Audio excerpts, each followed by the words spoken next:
Scott from MyGrowthRings.com here. And Seth from woodwishes.com. Together along with you, the You thought I wasn't going to catch it, didn't you? I don't know. You thought you'd slip one past me. Not gonna happen. You gotta wake up pretty early to slip an invisible cue past this guy. You know, with we're Pork Working Bun, Men's Breakfast Club, at the three of us. porkbun.com, you can buy all the domains that you want for a low price of $9 a year. Highly recommend and get all of the domains that your heart desires. Welcome to Tobacco Advent 2020, day 23. You own that URL? Tobacco welcome. Advent day 2020, day 23. I don't, so porkbun.com for all of your URL needs. Pork bun. I'm telling you, I've been slowly switching everything away from GoDaddy. In fact, Oh my gosh. In fact, just this month, I switched to Marco Men's Breakfast Club, MMBClub, to Pork Bun. Yeah, Woo! last month I switched to Tobacco Advent. Woo! You're not gonna like it. Woo! I'm changing my plans Good. here. I'm changing Well, pipes. hold on. Changing pipes. Hold on. Go ahead. Good morning, Scott and Seth. I'm including a sample of English Luxury by Peter Stokkebye. I know English isn't Scott's favorite, but I find this one much milder than most English blends. Enjoy. Jeff from Waxahachie, Texas. Waxahachie? I don't know. What? How would you say it? I don't know. You'd think I would know that as being half Texan. Waxahachie? I think it's Waxahachie. I nailed it the first time. My mom would know how to pronounce that. Probably. He was not half Texan. She's all Texan. Yeah. Morning, boy. Good morning. And this is more. Smells like it will be more tobacco for me to take with us to Williamsburg. You know, I always am concerned about etiquette in a place like that. You know, not smoking something that's going to be too You like funky. to smoke in front of the Sir Walter Raleigh house. That is true. That is true. I'm hoping the weather's going to be nice for that this year. Someone was saying that Christmas Eve we're going to get a whole bunch of rain, and it's supposed to like be freezing cold the morning of Christmas. And so they were wishfully thinking or wishfully hoping that those two fronts that are coming in will meet a little bit earlier so that we get snow. That maybe it'll be colder because it's going to be like 40 or 50 when it's raining and then drop down. It's like, yeah, as long as we don't get a ton of ice, I'll be all right.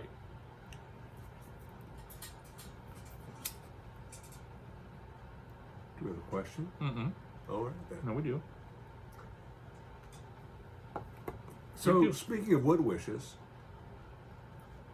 Were we? on this past week's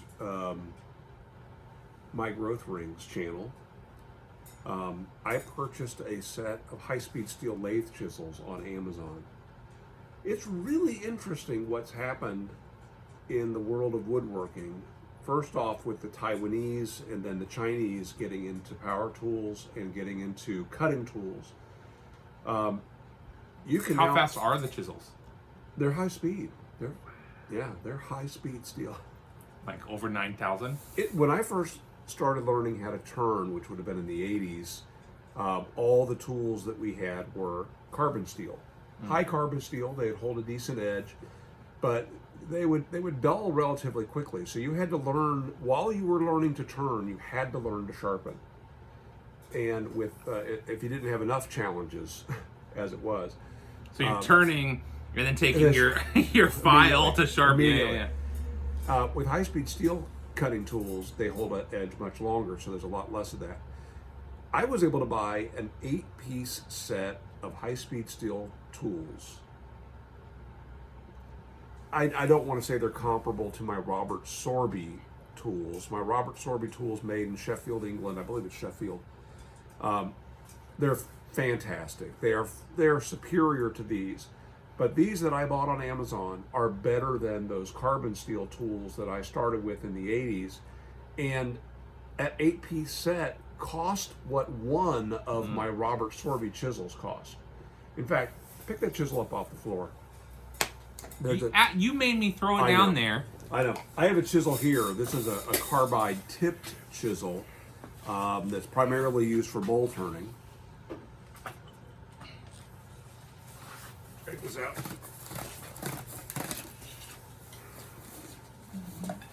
Oops, what I just brought.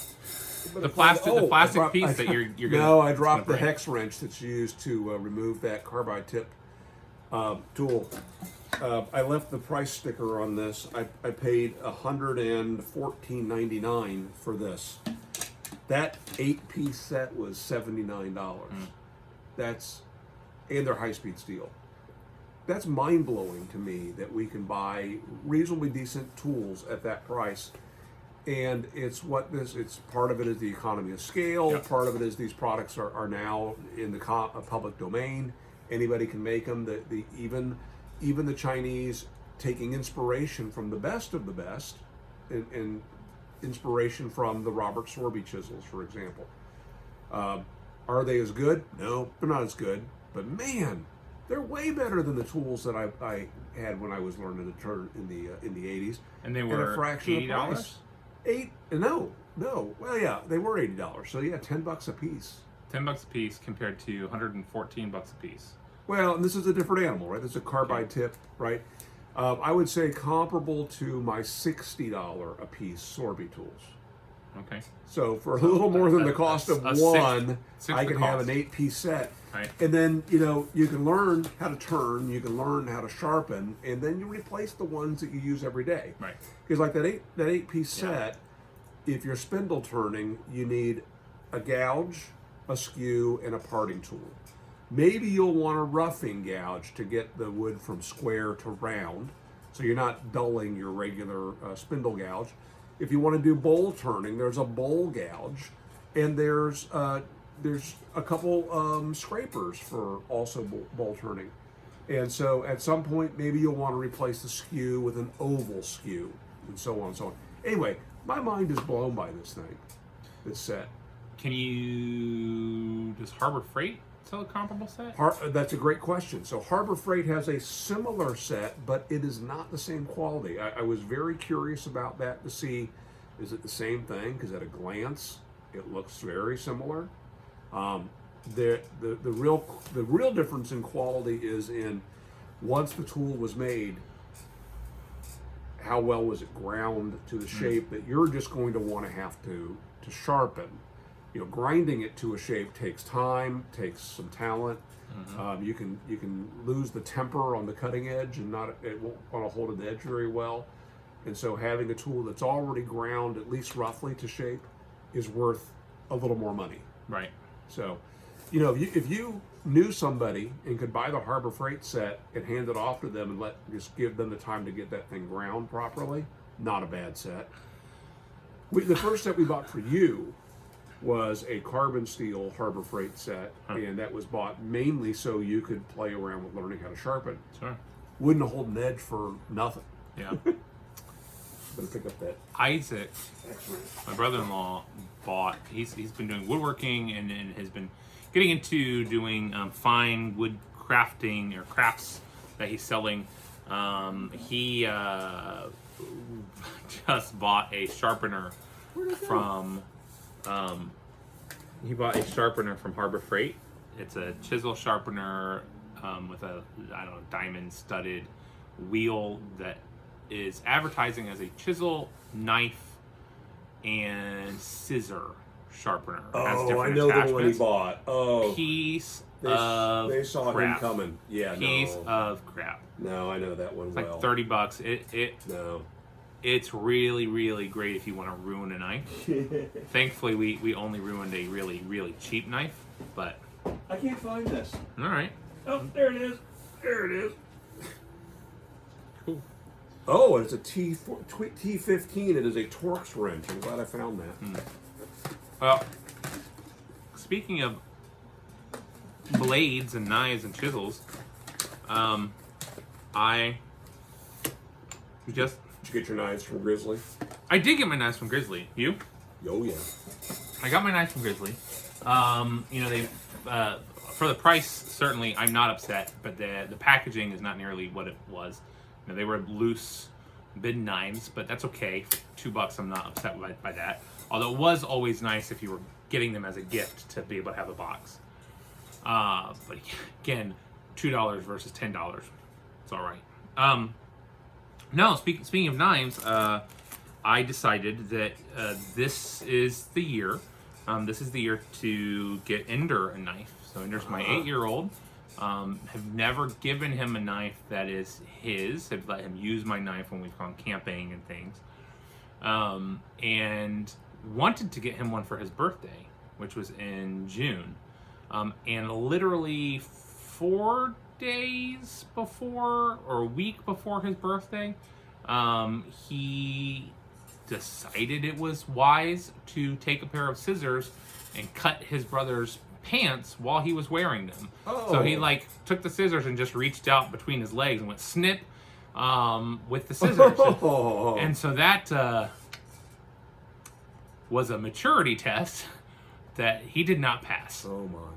He asked me if I was going to get him a knife, and I said, well, I don't know. It's a good question. Everyone around the table who has not cut their brother's pants with a pair of scissors in the last week, raise your hand. So he didn't think that was funny, but decided to go ahead and get him one, and was partially inspired. Went to a gun store, and noticed that they had some Opinels. And as I was looking at them, I thought the prices were really, really good. And I noticed they had some that had kind of a rubberized handle with a whistle embedded into the handle. It's not the classic wood style. I was like, oh, that's really cool. And I didn't get one. Later, though, I was looking online. It turns out that those and another style that they have, a wooden handle that has been dyed, that has stained either orange, green, blue, those are their My First Knife edition. And they have a rounded off blunt tip.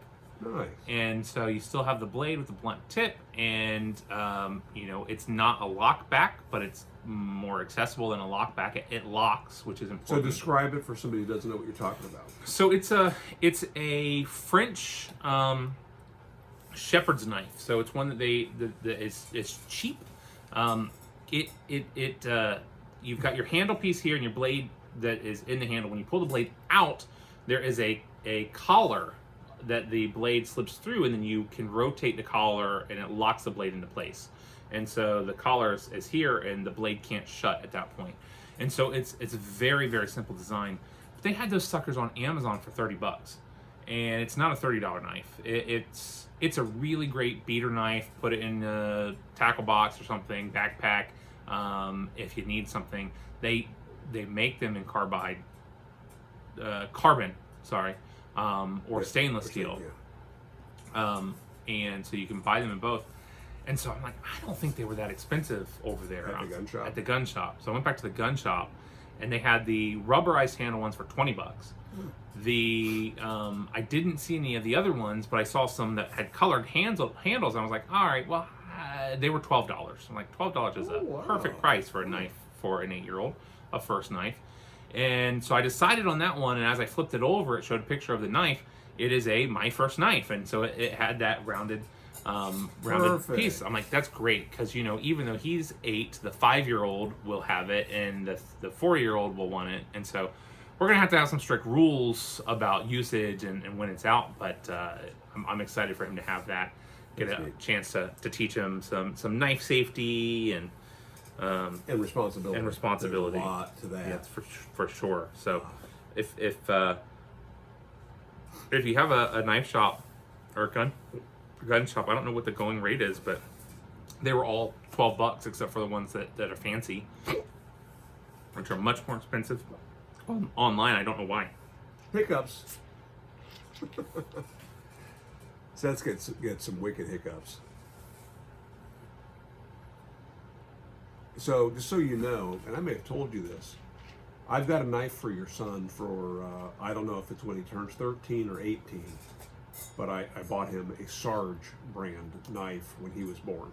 Well, Nice. no, shortly after he was born. Yeah. When he got his nickname Sarge. Yeah. I got a knife for BG that says BG on it. Nice. Bear Grylls Grillis. I don't have one for Smucker's yet because it turns out Smucker's has never made or allowed a licensed pocket knife. So I have a search on YouTube on eBay to if one would ever surface. I mean, I imagine some employee's award has to exist that has the name Smucker's on it. But Zazzle, one of our followers here on the channel years ago sent me these little metal plaques that he removed from some little wooden boxes that they used to have at the restaurants at each of the tables that had the little packets of Smucker's jelly. And so I have these little metal plaques that say Smucker's on them, but not a knife. Grandson's nickname is Smucker's, if you haven't picked up on that. So just have to figure out when the right time, because what I don't want to do is give it to them and then have it be gone forever, right? Which is what could happen if I give it to them too soon. That happened to me, actually. It was because it was small. I had that engraved Leatherman Micra that I kept for a number of years, but then lost it because of the size. It wasn't a TSA loss? I lost mine to TSA. No, I don't think it was. I have the knife that you bought when I was born still, and was given to me on my 18th birthday. And I, too, bought knives when they were born, the day they were born, for the boys. I need to retroactively find something appropriate for Story to get and hang on to. But yeah, maybe a knife. Maybe a knife. But have that tucked away for them. So the trick is just not losing it. Again, what are we smoking here? I have completely forgotten. Is it English what? English, yeah. This is English Luxury by Peter Stokkebye, and it is much more mellow than it smelled. And I have always been pleased with Stokkebye's blends, even the ones that I said, nah, that one's not my favorite. At least none of the Stokkebye tobacco is nasty. Got to tip my hat to them. You know, we've had some nasty tobacco. Yeah, I mean, mine is practically gone. Speaking of that, I've enjoyed it. I bought a big bag of something. I don't even want to say the name of the blender, but his name was on it. It's horrible. It's absolutely horrible, and it tastes like nothing. And I was smoking it again the other day, and I'm thinking, do I have COVID or something? Because I taste nothing. How do you even make a tobacco that tastes like nothing? That's a good question. I don't know. But if they figured out that technology, maybe a tobacco that actually tastes like meat is just around the corner. So it gives me optimism that that someday meat candy will live up to its name. So it's the Impossible burger of the tobacco world. Yes. You think there's is that genetically modified? That's a weird. You know what? We could probably do that. We could probably genetically modify some tobacco to taste like bacon. This could be the holy grail. Yeah, if you recall, we've talked about that. We've talked about trying to like figure out how does casing on a tobacco actually work, and could you take a little bit of bacon grease and just let it soak? But the problem is that the answer to that is no. Bacon grease in your pipe, which is probably not great. It's super combustible. That is how they made weapons in World War II. Tobacco plus bacon grease equals yes. what, mustard gas or something? Something like that. Yeah. All right, so hey, that's great. Thank you for sharing that with us. We have enjoyed it, and thanks for letting us just kind of chat. Yeah, we need to wrap this one up. So, thank you for joining us, and we will see you again tomorrow morning. It is our hope, and make it a great day. See ya.